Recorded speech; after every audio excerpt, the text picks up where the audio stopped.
es quedarnos aquí y hablamos con nuestros colaboradores habituales. Cada 2 jueves está con nosotros Alejandra Masqueligan. Encantada como siempre, y diciéndote precisamente ahora, Dani, me queda un programa, qué pena.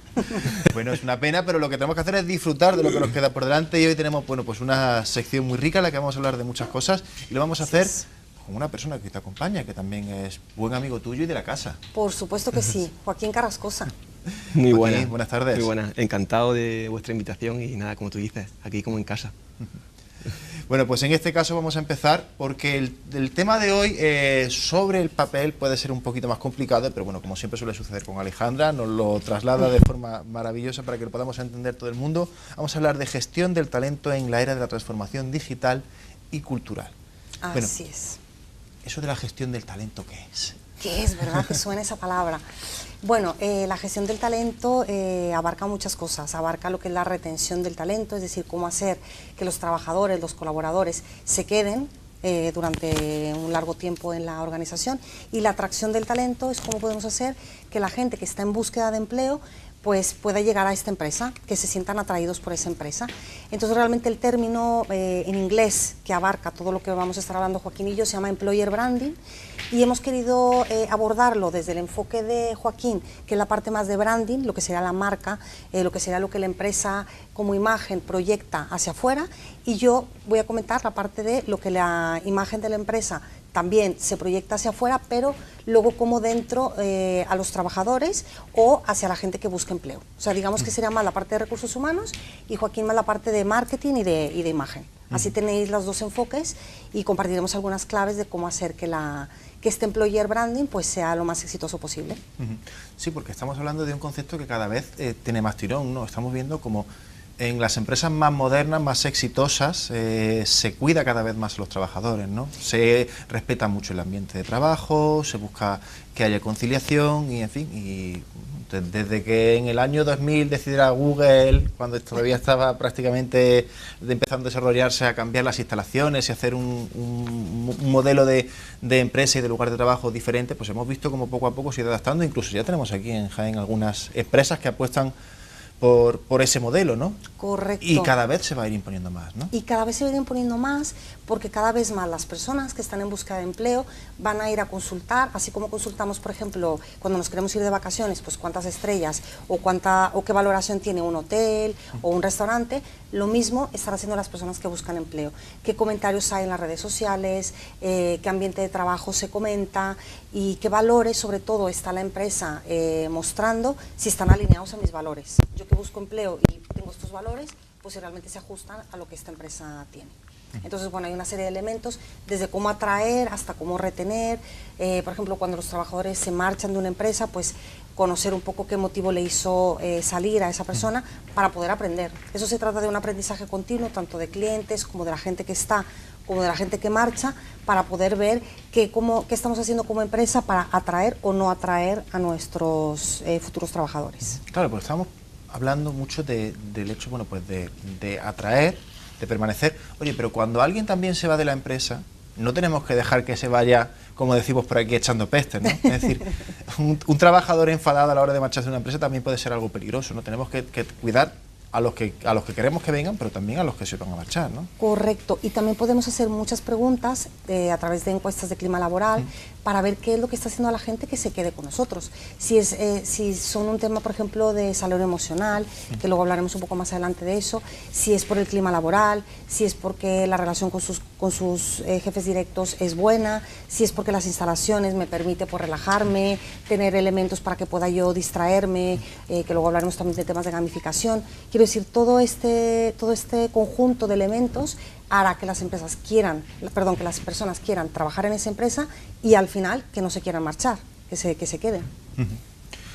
Evidentemente, todo eso, Joaquín, es parte de la marca, ¿no? Y de la imagen de marca. Ya no solo lo que proyectas hacia afuera, sino también lo que tienes que proyectar hacia adentro, hacia tu propia plantilla, ¿no? Claro, totalmente. Estamos hablando, cada vez se habla más de endomarketing, de ese marketing, esa comunicación que hay que hacer a nuestros propios empleados.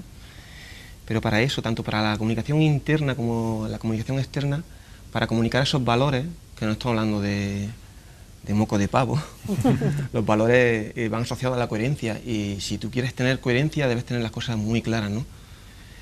¿Cómo se trabaja eso en las empresas? Pues con una disciplina que es el branding, que por cierto también es una de las que tiene ahora mismo mayor crecimiento en el sector del marketing y de la publicidad. ¿Por qué? Porque antes, digamos que el escenario que teníamos a la hora de hacer comunicación era muy pequeño, ¿no? Solo los que tenían grandes recursos podían invertir en prensa, radio y televisión. Hoy en día eso ha cambiado radicalmente. Es decir, todo el mundo puede hacer publicidad en muchos sitios y a poco coste. ¿Qué pasa? Que tenemos una saturación de comunicación, pero si yo hago la pregunta, es decir, ¿quién mantiene esa coherencia? ¿Quién mantiene una línea de comunicación que sea coherente con sus valores y que vaya reforzando esa imagen de empresa, ese branding, para que posteriormente no solo se empape la comunicación, ¿no? Sino también afecte a la hora de esos recursos humanos, ¿no? De cómo gestionar y atraer el talento, cómo nos estamos dando cuenta ya que esos posibles trabajadores ya no solo buscan el sueldo, sino que buscan también ser una pieza, ¿no? Coherente con esa empresa, ¿no? Entonces, para nosotros es muy importante, cuando venimos aquí, ¿no? que haya una comunicación horizontal. Por eso me he traído algunas imágenes que pueden ayudar. Por ejemplo, hablamos de marca, ¿no? Esta gente tiene un sello muy marcado, ¿no? En el humor, ¿no? Humor de Albacete. Si hicieran otro tipo de humor, no sería coherente, ¿no? No sería afín a sus valores, ¿no? Hay más ejemplos, ¿no? Por ejemplo, Madonna. Madonna desde siempre ha sido disruptiva, ¿no? En los años 80, los años 90 o ahora. Si dejara de ser así, dejaría de mantener esa coherencia, ¿no? Por ejemplo, el caso de Madonna, ¿no? O sea, que siendo siempre distinta, se puede ser siempre la misma, ¿no? Siempre es disruptiva ella. Creo que no ha faltado nunca a esos valores, ¿no? A esa branding, a esa marca personal, ¿no? Ella no va a aparecer de repente como María Carey, ¿no? Sin embargo, tengo otro ejemplo de una muestra de lo que a mí, en mi opinión, no es coherencia, ¿no? Por ejemplo, el caso de Melendi, el cantante, ¿no? Por ejemplo, ¿no? ¿A quién le resulta coherente, ¿no? Eso, ¿no? Bien, ¿cómo se traslada eso a la empresa? Después de poner estos ejemplos para que veamos lo que es coherente y lo que consideramos que no lo es tanto, en branding lo que estamos asociando a las marcas son valores de personas. ¿Y cómo se hace? Utilizando algunos de los arquetipos de Carl Jung, que es un psicoanalista que tiene ya bastante años, no es una cosa nueva, y que estamos hartos de ver en series como Los Simpsons, en películas como de Disney. Está el forajido, está el amante, está el bufón. Siempre tiene un perfil, ¿no? muy marcado cada uno de esos personajes. Entonces, estos arquetipos de la personalidad lo están tomando prestado, si lo podemos decir así, las marcas, para tener como un ancla, es decir, tener una referencia que siempre nos haga tener el foco, el propósito muy bien definido. ¿Para qué? Para que todos nuestros elementos de comunicación, ya sean de comunicación o sean de visión y de valores de la empresa, estén muy marcados, ¿no? Por ejemplo, hablamos de IKEA y hablamos del hombre corriente, ¿no? O hablamos de diferentes perfiles, como hablamos del hombre corriente como el forajido. El otro día hablaba de la genialidad que me parece, estaba hablando con una persona, de la genialidad que me parece el último eslogan, que es desmontando el salón que te han montado. Precisamente, sí, ¿no? Esa idea de disruptividad a veces que también puede ser en un momento positiva, ¿no? Cuando tienes sí, ellos siempre juegan una imagen muy marcada de una marca, ¿no? Ellos juegan con un arquetipo que es el del hombre corriente. El hombre corriente lo que necesita es estar en comunidad, sentirse que está en comunidad, y por eso siempre juegan un poco pues con esos insights que juegan también en los monólogos, ¿no? De, pues bueno, me quedo sin sillas cuando llega la cena de Navidad, o cuando viene la suegra, mira si he barrido o no he barrido. Son cosas que no hacen gracia a todos y que son afines al hombre corriente, ¿no? Que es el arquetipo que utiliza IKEA para su marca. He traído, por ejemplo, aquí unos ejemplos, ¿no? Diesel, por ejemplo, el forajido, Fanta, el bufón, Volvo vende seguridad, que puede ser lo mismo que nos vende el yogur bífido o lo mismo que nos vende Mafre, te dice te cuidamos, ¿no? Pero también Jeep es un coche, un motor con ruedas también, y volante, pero sus valores son diferentes totalmente. Jeep es más el explorador, ¿no? Que puede ir más afín, por ejemplo, a marcas como Panama Jack. Entonces, cuando ya tenemos definido eso, ese arquetipo que nos puede ayudar no solo a las tipografías, a los colores, a cómo va a ser el campo semántico, cómo va a ser la música que va a acompañar nuestra comunicación, cómo va a ser el patrocinio que haga la empresa, qué valores vamos a trabajar, ¿no?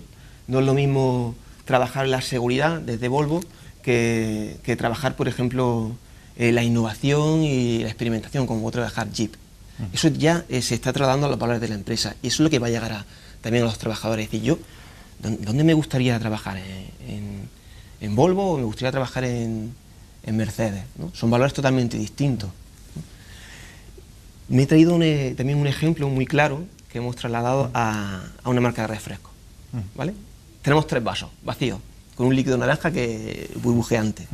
Parece que es lo mismo, ¿no? Pero tenemos que aportarle esos valores, ¿vale? Bien, si es para niños, tendremos la Fanta. Si es para gente joven que se va de botellón, por ejemplo, Cass, y para los puretas, como los que estamos aquí sentados, ¿no? Hoy, pues tenemos Schweppes, ¿no? Fanta es el bufón, Cass es el forajido y Schweppes es el amante.